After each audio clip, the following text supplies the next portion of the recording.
Welcome to Impact Phase. Today we are going to be discussing about radioactivity, but we're going to start with nuclear stability. Check your mind. Okay, nuclear stability. When can we say a nucleus is stable?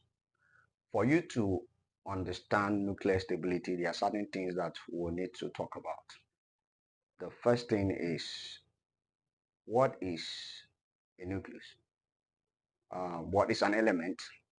And what is an atom? We need to know all of these. Then we'll have to go back to learn them. So this video is an introductory video. So please do well to watch this video to the end so that you can learn from this video. First of all, let's start with what is an element. An element is a substance that cannot be broken down into simpler substances by any known chemical means or by chemical reaction.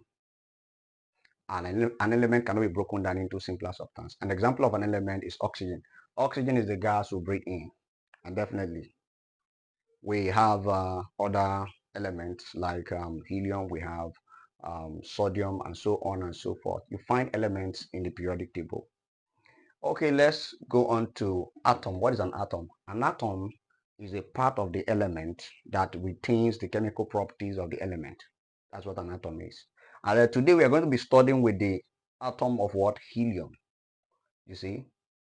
Atom of helium. We are going to look at the structure. Pay attention. Now, this is an atom of what? Helium.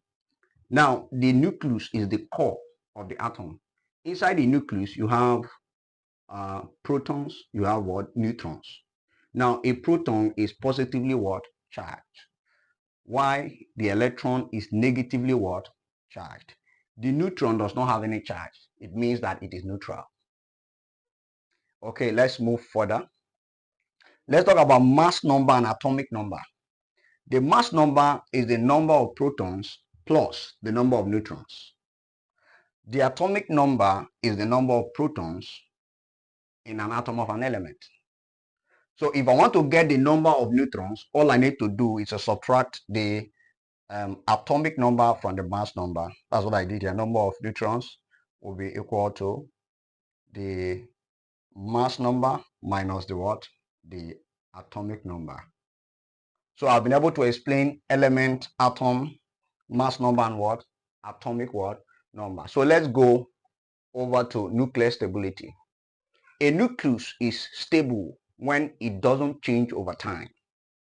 If the nucleus does not reduce over time, if the nucleus does not split over time, it means that that nucleus is what? Stable. And there are factors that determine this stability. The first factor is the proton to neutron what? Ratio. If a nucleus has equal number of protons and neutrons, that nucleus may be stable. I use the word may be stable because this ratio is not the only determinant for nuclear stability. So for example, if you look at helium here, we are going to find out that helium will have a ratio of 1:1. So let's progress. Now let's go to the second condition. The second condition that determines stability is the binding energy. Now, what is the binding energy? The binding energy is the energy that holds the particles of the nucleus of an atom together. That energy is called the binding energy. If you have a high binding energy, it means that that nucleus will be what? Stable. If you have a low binding energy, it means that that nucleus will be unstable. So before I actually end this video, we are going to look at the stability of helium, and we're going to look at that with the first condition, the proton to neutron ratio. That would inform us if helium is stable or not. And if I'm done with that, I'm going to give you something to do to also check if maybe a particular element is stable or not. So let's start from helium. Now, first of all, I want to determine the number of neutrons in what? Helium. And for me to do that, all I need to do is to subtract the atomic number from the what? The mass number. And if I do that, the mass number is this one here, this superscript, while the atomic number is this what? Subscript. Are you there? So the mass number of helium will be what? will be 4. And the atomic number will be what? Will be what? 2 minus 2. And we are going to have what? 2. So the number of neutron will be what? 2. So let's now find the ratio of the neutron to proton what? Ratio. The neutron to proton ratio, what will it be? It will be equal to, number of neutron will be what? 2. Number of proton will be what? 2. So we are going to have 1 is to what? 1. So what it means is that helium may likely be stable or is stable. But mind you, the proton to neutron is not the only determinant for nuclear stability.